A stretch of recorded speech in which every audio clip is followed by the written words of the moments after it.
Hello, welcome back. In the last video, we talked a lot about the mind-body connection and how important it is to understand that whatever is going on in our mind is speaking directly to the body and telling the body how to prepare itself for whatever it is that we're thinking about.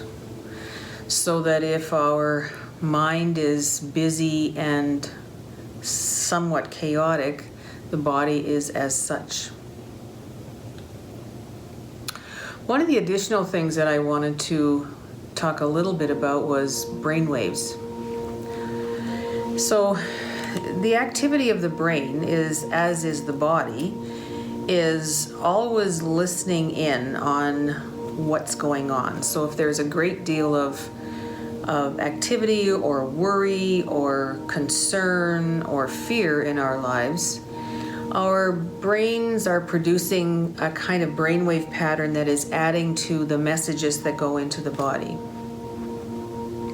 So there are 5 different brainwave patterns, and I won't go into a lot of detail because it's just simply important to know that these functions are adding to the mix.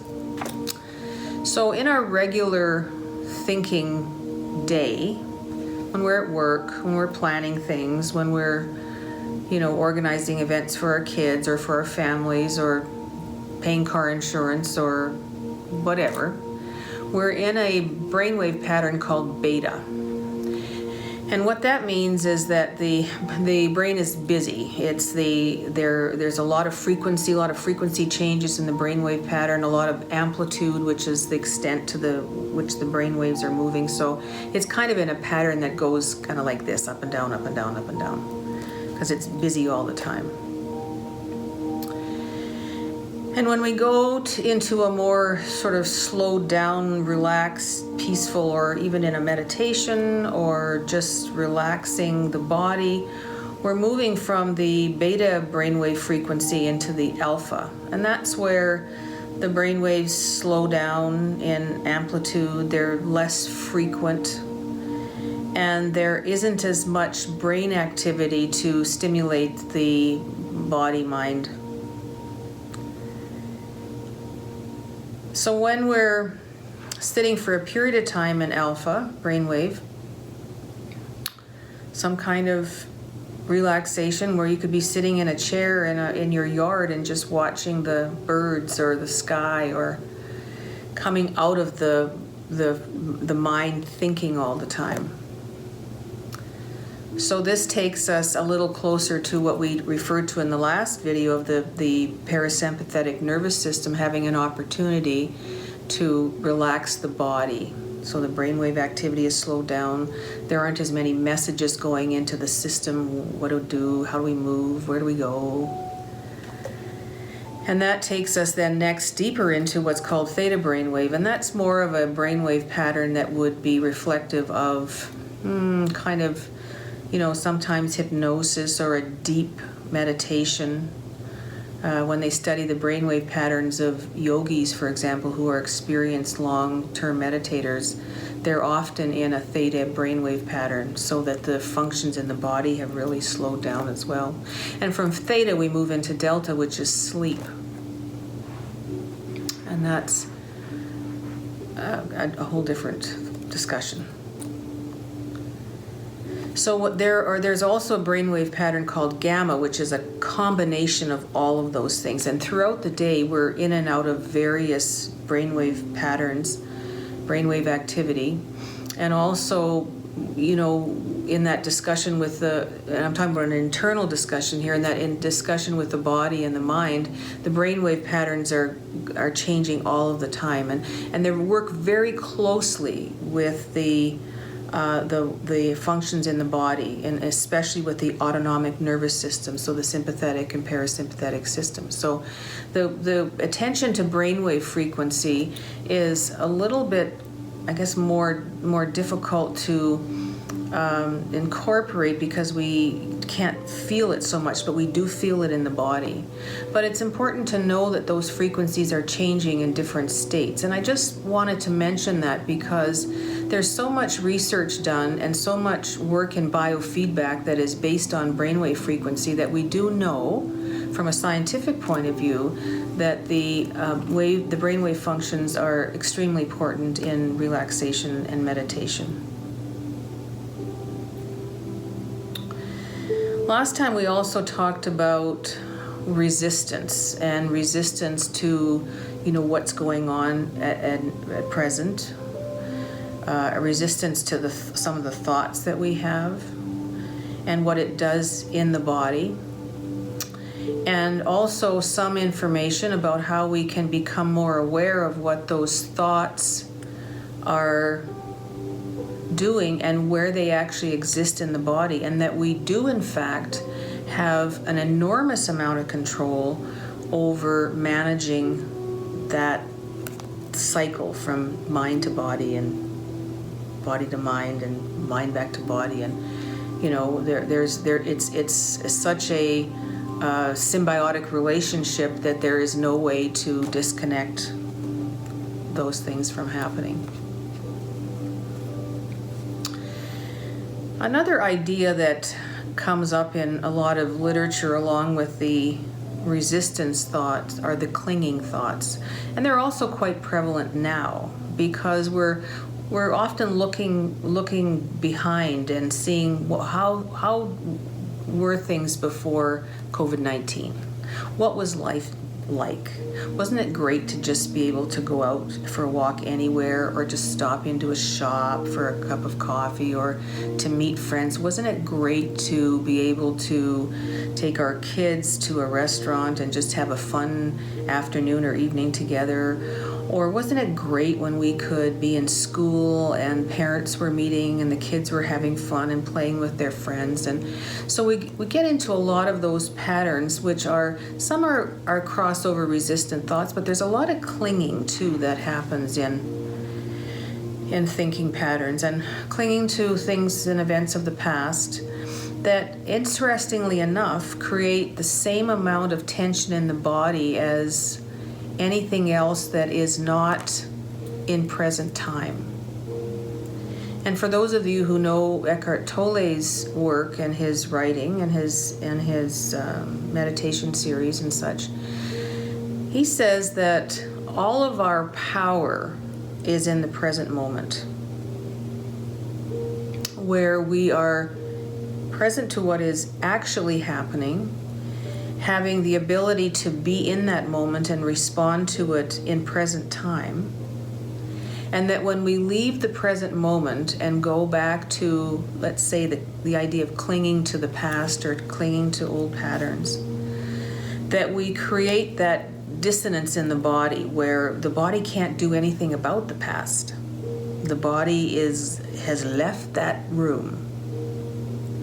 So that when we're in a state of clinging and of longing and feeling something is missing, there's a kind of related sadness to that, but there's also a related kind of a fear that we won't have that again, that something about that was a better time, that right now we don't have it, and that we may never have it again, and another cycle of worry comes up.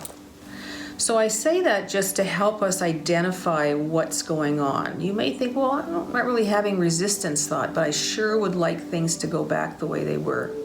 And then start remembering something from the past, and then start that process of longing for it and feeling this sort of sadness come. And out of that sadness comes discomfort. And cycles are complicated and very persistent. So in our ability to identify what's going on, you could look at your thoughts that way. Because we're, in a time of a lot of turmoil and a lot of uncertainty, as we've spoken of before. And we're looking for some, I guess you could say, relief. There was some relief from this. There's so much that we can't do. There's so much that we can worry about. There's so much that we don't have anymore. And so those resistant thoughts and those clinging thoughts are a little bit easier to identify when you break it down that way. So what are you clinging to? Can you think of something that gives you that feeling of longing? It doesn't even have to be over, the pandemic. It can be something from your past when you thought, well, life was easier. I felt more freedom. I felt more energy. I want things to be like this. I remember when. And we remove ourselves from that present moment awareness where we actually have the power to decide on our thoughts and to make choices about how we want this particular time to be. So I want you to close your eyes for just a short time. I'll watch the clock. And I want you to try and identify some things that you feel like you've been clinging to. And then when you have a couple of those, or one of those in particular that may be more persistent than others, I want you to go into your body, kind of do a scan, and see if you can identify where in the body those clinging thoughts are. They're often heart-centered thoughts, but they can also be in the gut, and again in the throat, or somewhere else in our body. So let's just take about 2 or 3 minutes to try and identify some of those clinging thoughts and where they exist in the body. And then we'll do an exercise to help us move some of that out and show you how to do it. It's a practice that is so useful when we come upon those times where we find we're just lost in the past. Okay, close your eyes and find 1 or 2 of those thoughts. And once you locate them, try to establish where that is in your body. Begin.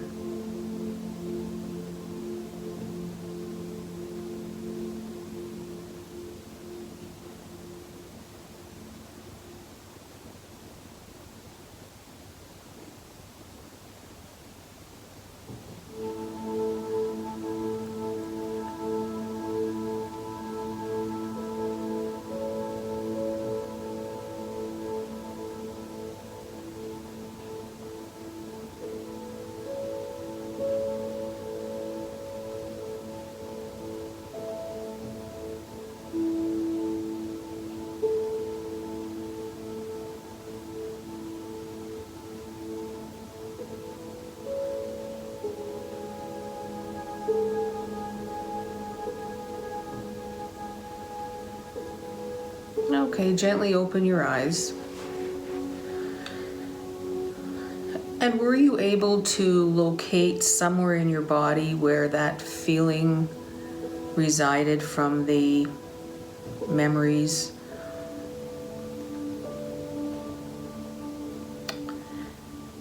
And if you did, let's just return to closed eyes and go to that spot, or 1 or 2 spots, and let's just see if we can't move it a little bit to release.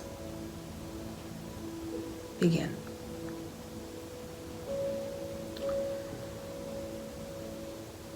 So become aware of the place in your body where a memory or memories reside.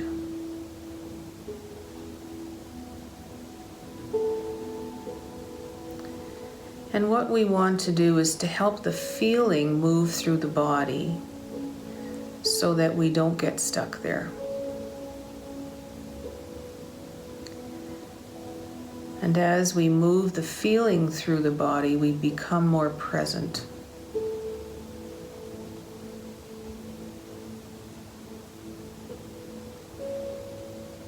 So when you've located that spot or spots, just imagine a space opening up around the one place or the couple of spots. And feel the space begin to open wider.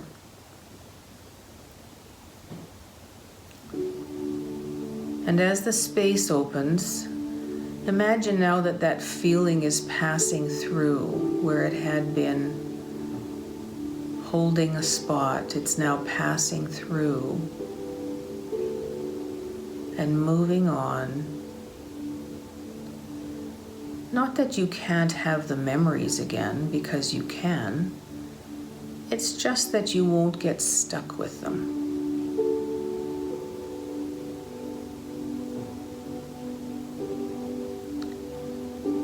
And as the feeling moves,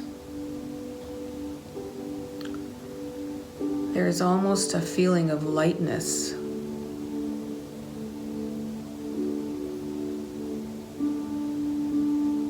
A feeling of a little bit of freedom.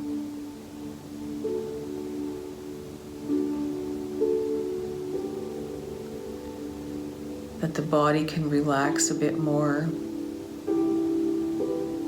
That on your inhales and exhales, there's a little bit of extra space for breathing.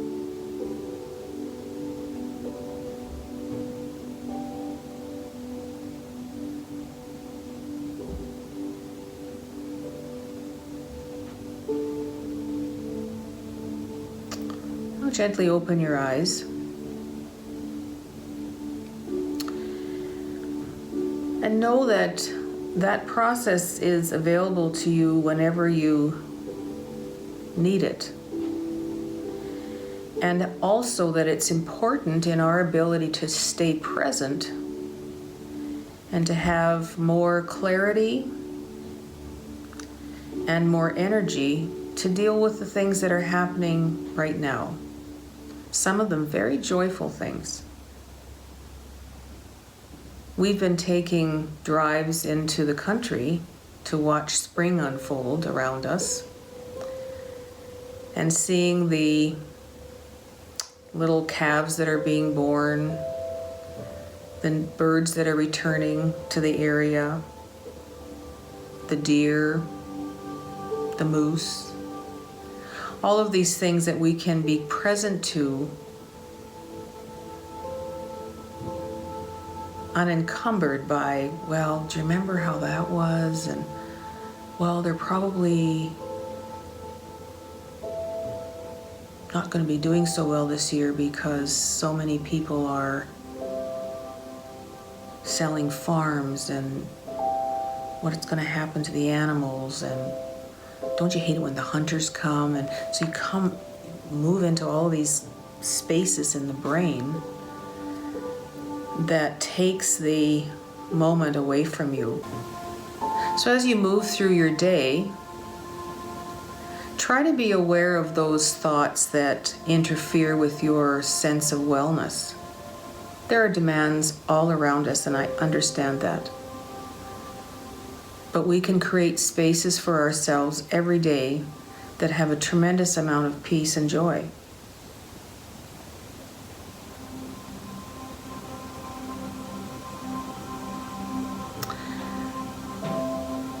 So I'd like to end this once again with just some affirming thoughts in some quiet. And just close your eyes and know that as we become more aware of the activity in our minds and more aware of the events that occur in the mind and in the brain as things are winding up and we're worried about something, or we're looking too far into the future or too far into the past, resisting thoughts or clinging to thoughts. And as we become more aware of these things, we feel a growing sense of peace.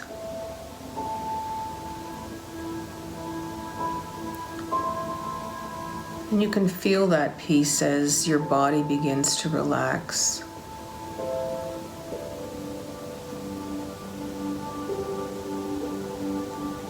And you begin to watch those thoughts passing like beautiful white clouds.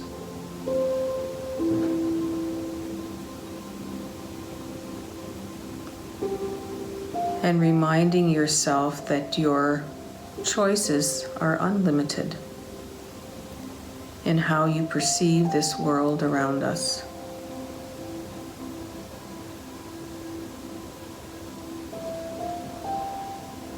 Staying present to the in-breath and the out-breath.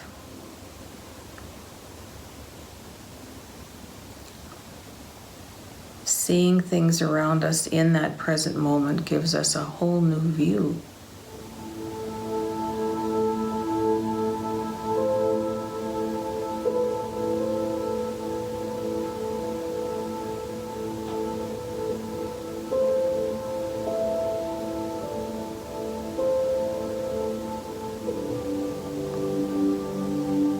Take some time each day to sit in reflection, to befriend your mind, don't fight it.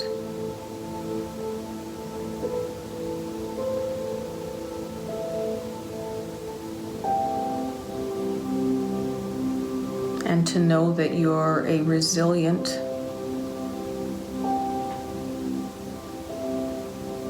peaceful, capable, loving person.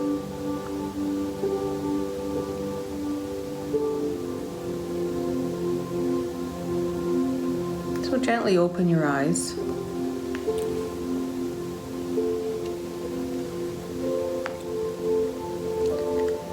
Take some time today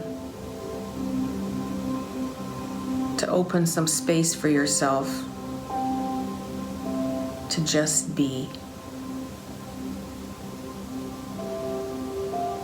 And I'll see you next time.